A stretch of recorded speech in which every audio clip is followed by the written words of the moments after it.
DElEd second semester की परीक्षा के तैयारी के क्रम में आज हम चर्चा करेंगे कि त्रिभुज पे आने वाले कुछ जो छोटे छोटे क्वेश्चन होते हैं डीएलएड सेकंड सेमेस्टर के जो सेमेस्टर परीक्षाएं आयोजित होती हैं उसमें जो पूछे जाने वाले प्रश्न हैं उन्हीं प्रश्नों के जो स्वरूप हैं उन स्वरूपों पे हम चर्चा करेंगे कि किस प्रकार के प्रश्न वहाँ पूछे जाते हैं।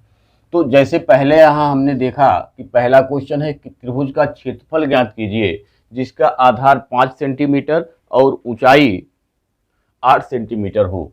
तो हमने आपको बताया है कि त्रिभुज का क्षेत्रफल यदि आधार और ऊंचाई दिया हुआ हो तो त्रिभुज का क्षेत्रफल बराबर 1/2 गुणे आधार और गुणे लंब यही होता है।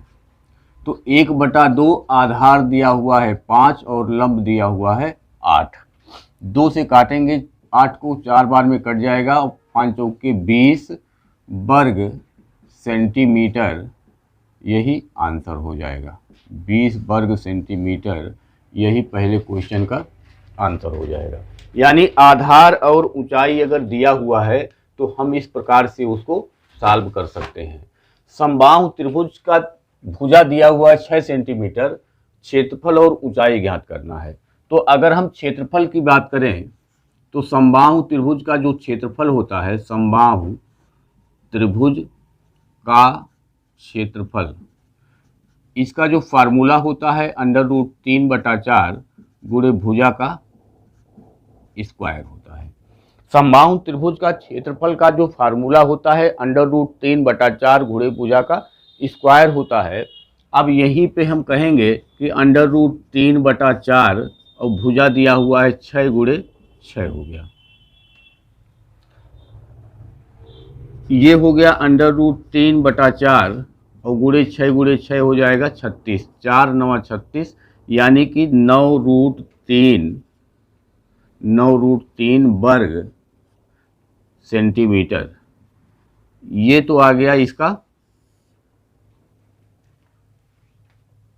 क्षेत्रफल। इसी में पूछा है कि समबाहु त्रिभुज का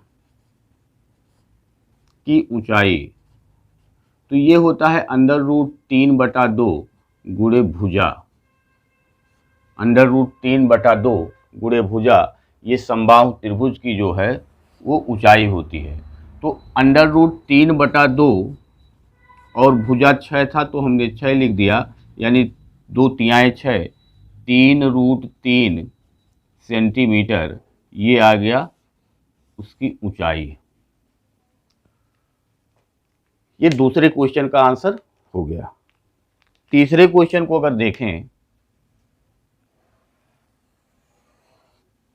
तीसरा क्वेश्चन कह रहा है एक समद्विबाहु त्रिभुज का क्षेत्रफल यदि समान भुजा, क्षेत्रफल ज्ञात कीजिए यदि समान भुजा 6 सेंटीमीटर और असमान भुजा 8 सेंटीमीटर है।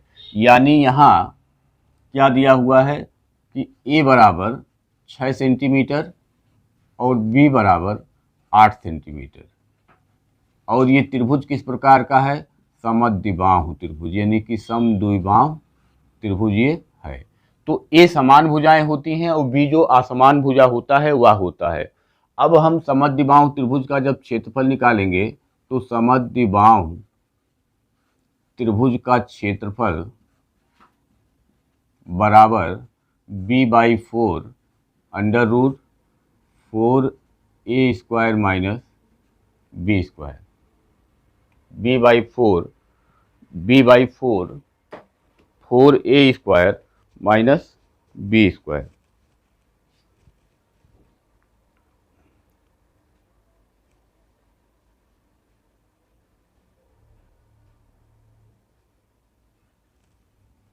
अब b का मतलब यहाँ 8 है, 8/4 अंडर रूट करेंगे 4 गुणे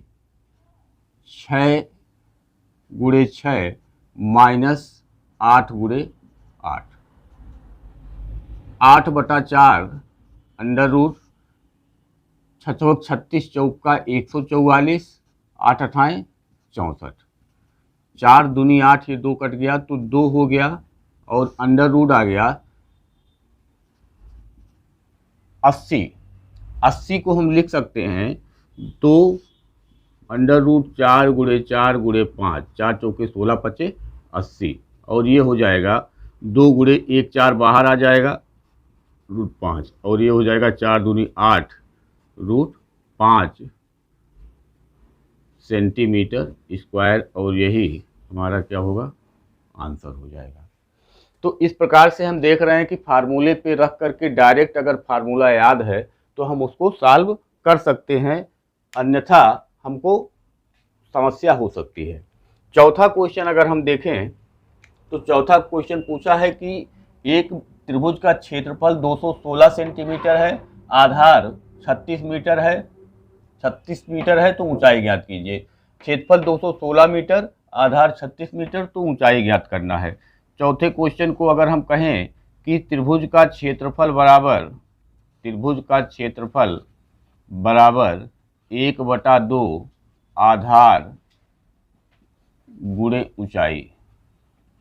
क्षेत्रफल दिया हुआ है 216, 1/2, आधार दिया हुआ है 36, और ऊंचाई पता नहीं है।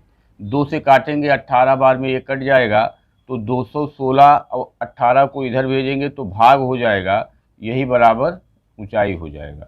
18 एकन्नम 18 और 18 दूनी 36, यानी 12 मीटर, और यही बराबर ऊंचाई होगा, और यही हमारा आंसर हो जाएगा। अगर हम पांचवें क्वेश्चन की बात करें तो पांचवा क्वेश्चन कह रहा है कि 3, 4, 5 सेंटीमीटर भुजा वाले त्रिभुज का क्षेत्रफल ज्ञात कीजिए। तो ये विषम बाहु त्रिभुज हो गया, वैसे ये समकोण त्रिभुज भी बनेगा, लेकिन विषम बाहु त्रिभुज ये हो गया। तो विषम बाहु त्रिभुज में सबसे पहले हम यश बराबर निकाल लेंगे कि 3 धन 4 धन 5 और बटा 2, यानी सभी भुजाओं का योग करके 2 करेंगे तो अर्ध परिमाप निकल जाएगा। तो 5, 4, 9, 3, 12 बटा 2, 2 से काटेंगे 6 बार में कट जाएगा, यानी 6 सेंटीमीटर इसका अर्ध परिमाप आ गया। अब हम क्या करेंगे, यश का मतलब 6, यश माइनस ए 6 माइनस 3, यश माइनस बी 6 माइनस 4, यश माइनस सी यानी 6 माइनस 5।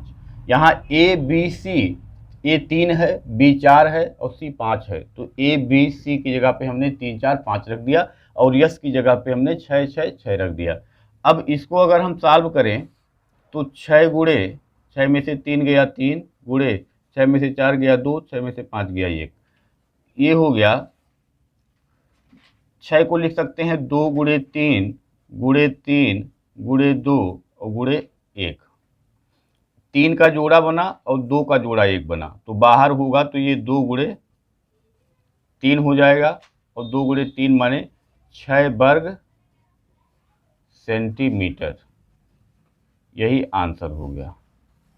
इसी को अगर हम रखते हैं कि यह एक समकोण त्रिभुज बनेगा जिसमें 5 सेंटीमीटर इसका कर्ण होगा, 4 सेंटीमीटर इसका आधार होगा, 3 सेंटीमीटर इसका लंब होगा। तो अगर इसको 3 तिरिक्का 9, 4 चौके 16, 16 9 25 और 5 पच्चे 25, यानी ये एक समकोण त्रिभुज, इससे इस तरीके से एक समकोण त्रिभुज बनेगा। और इसमें 1/2 आधार करते तो 4 होता और लंब करते तो 3 होता, 2 दूनी 4 और 2 तिहाई 6 वर्ग सेंटीमीटर।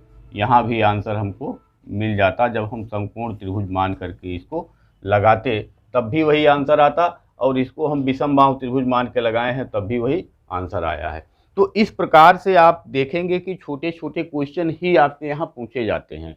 केवल आपको जो हमने इसके पहले की क्लास में बताया था कि जो फार्मूला होता है उस फार्मूला को आप याद रखिए। अगर आप फार्मूला को याद रखेंगे तो निश्चित रूप से आपको कहीं समस्या नहीं आएगी, और इसके अलावा इससे बड़े प्रश्न यहाँ नहीं पूछे जाएंगे। तो आप इसको याद रखिए, और आगे इसके आगे सर्वांग समता और समरूपता के बारे में हम चर्चा करेंगे। आज के लिए इतना ही, धन्यवाद।